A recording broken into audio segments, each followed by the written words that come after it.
हाय, I'm Avani Arya और आप देख रहे हैं नेशन नेक्स्ट। आइए नजर डालते हैं दिन भर की कुछ खबरों पर। जिसकी लाठी उसकी भैंस, ये कहावत सही मायने में सच साबित होती है, क्योंकि जिसके पास पावर है उसी के जेब में पुलिस और सिस्टम रहता है। याद रहे कि कुछ दिन पहले सिमटाकली एरिया में लोगों के घरों को तोड़ा गया था।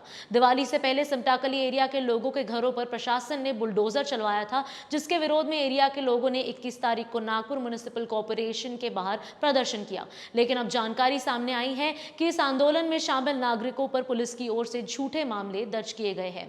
प्रोटेस्ट करने वाले लोगों का कहना है कि सुबह 11 बजे से 4 बजे तक हमने शांति के साथ आंदोलन किया। इसके बाद भी पुलिस की ओर से हमें हटाया गया और महिलाओं और पुरुषों के साथ मारपीट की गई। सिमटाकली के लोगों का कहना है कि हमको न्याय देना तो दूर की बात है, उल्टे हम पर ही झूठे केसेस दर्ज किए गए हैं। नागरिकों ने कहा कि हमको न्याय देने के लिए सामने यश गोरखड़े समेत दूसरे लोगों पर भी झूठे मामले दर्ज किए गए। नागरिकों के अनुसार यश गोरखड़े का कॉलर पकड़ने के बाद स्थिति बिगड़ी और हमारे लोगों के साथ पुलिस ने मारपीट की। म्युनिसिपल कॉर्पोरेशन के कमिश्नर को दिए गए निवेदन में जिन लोगों के नाम थे उन पर मामले दर्ज किए गए हैं। ममता चाहंदे, योगिता बेहरा, माया गजानन उबाड़े, रेणुका रामराव गायकवाड़, ताराबाई गौर, दुर्गा बिरहा, अंजलि इंगोले का कहना है कि जब लोग दिवाली मना रहे थे तो हम अपने टूटे हुए घरों के बाहर आग जलाकर बैठे थे और ठंडी में अपने बच्चों का बचाव कर रहे थे। पिछले 30 साल से ये लोग इस जगह पर रह रहे हैं। पानी बिल, घर टैक्स, इलेक्ट्रिसिटी बिल भी ये भरते हैं। बावजूद इसके इनको बेघर कर दिया गया और नागपुर एडमिनिस्ट्रेशन ने भी अभी तक इनकी सूद नहीं ली है। एक मर चुके कैंसर पेशेंट की प्रॉपर्टी खुद के नाम करने वाले आरोपियों के खिलाफ कोर्ट के आदेश पर रविवार 23 अक्टूबर को 7 लोगों के खिलाफ मामला दर्ज किया गया है। आरोपी में भोपाल के फेमस मन्नत बाबा उर्फ संजय कुमार सिंह, देवीदास गावंडे, गीता देवीदास गावंडे, धीरज गावंडे, कुणाल गावंडे, दिनेश आजारी, प्रमोद डवले शामिल है। ये कंप्लेन मोहन नगर की प्रियंका शंभरकर ने दर्ज की है। जानकारी के अनुसार मन्नत बाबा ने धोखे से प्रियंका की पिता की मौसी कुसुम शंभरकर की नागपुर की सारी प्रॉपर्टी अपने और एक व्यक्ति के नाम पर दर्ज कर दी, जबकि प्रियंका ही मृतक की सही वारिस थी, क्योंकि मृतक को बच्चे नहीं थे और उन्होंने प्रियंका को गोद लिया था। प्रियंका को मन्नत बाबा ने जानकारी दी कि मृतक का नारी और मोहन नगर का प्लॉट खुद के नाम और बाबा दीप सिंह नगर का घर ये उनके एक रिलेटिव के नाम मृतक ने किया है।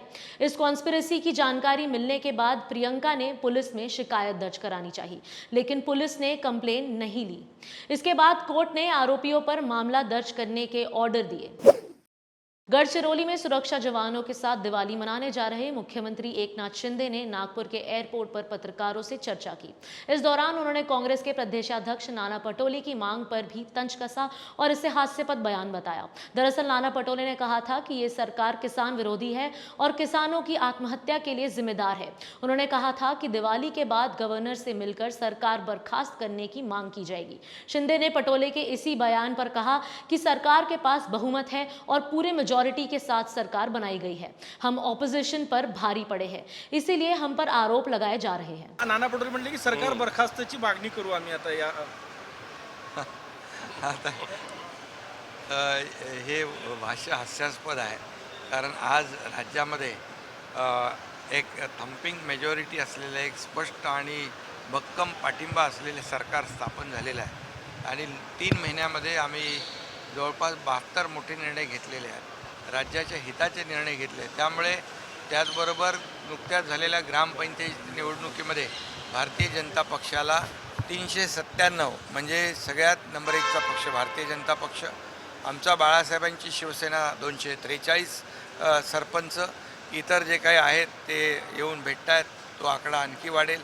असं जे काही मताधिक्य या सरपंच ग्रामपंचायतीमध्ये यश मिळाले, त्यामुळे धडकी भरलेली आहे। त्यामुळे विरोधी पक्ष बोलत असतो, बोलू द्या, ते विरोधी पक्ष टीका करतायत, आम्ही टीकेला कामाने उत्तर देऊ। प्रतापनगर पुलिस स्टेशन की हद में एक मारपीट का मामला सामने आया है। दरअसल प्रतापनगर के एक बार में पिज्जा डिलीवरी करने आए व्यक्ति के साथ कुछ लोगों ने जमकर मारपीट की। जानकारी के अनुसार सोमवार 24 अक्टूबर को पिज्जा की डिलीवरी देने आए युवक के साथ कुछ लोगों की कहासुनी हो गई। इसके बाद सभी ने मिलकर पिज्जा वाले युवक की जमकर पिटाई की और वहां से फरार हो गए। इस घटना की जानकारी मिलने पर पुलिस पहुंची और कुछ ही देर में आरोपियों को गिरफ्तार कर लिया। बताया जा रहा है कि सभी पकड़े गए आरोपी की उम्र 15 से 20 साल के बीच है। पिज्जा डिलीवरी वाले युवक को ज्यादा चोट लगने की वजह से उसे हॉस्पिटल में एडमिट किया गया है। हायर एजुकेशन के मिनिस्टर चंद्रकांत पाटिल ने पार्ट टाइम प्रोफेसर्स को दिवाली से पहले इंक्रीमेंट और मानधन देने के ऑर्डर दिए थे।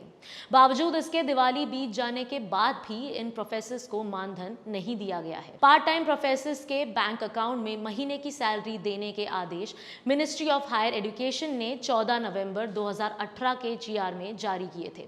जानकारी है कि सरकार ने कई सालों से प्रोफेसर की वेकेंट पोस्ट नहीं भरी है और जो प्रोफेसर घंटे के हिसाब से क्लासेस लेते हैं उनको भी मानधन नहीं देने की जानकारी सामने आ रही है।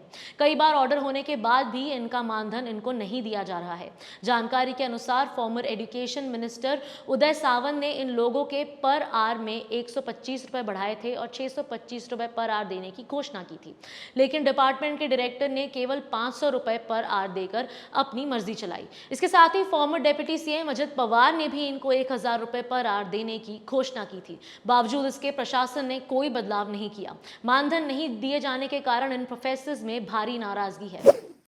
इस वीडियो के प्रोड्यूसर है विक्रांत शांडेलिया, स्क्रिप्ट लिखी है शमा अनंत तायडे ने और कैमरा के पीछे है अनुराग राउत। आज के लिए इतना ही, कल फिर मिलेंगे नई न्यूज बुलेटिन के साथ। Nation next news hub for new India.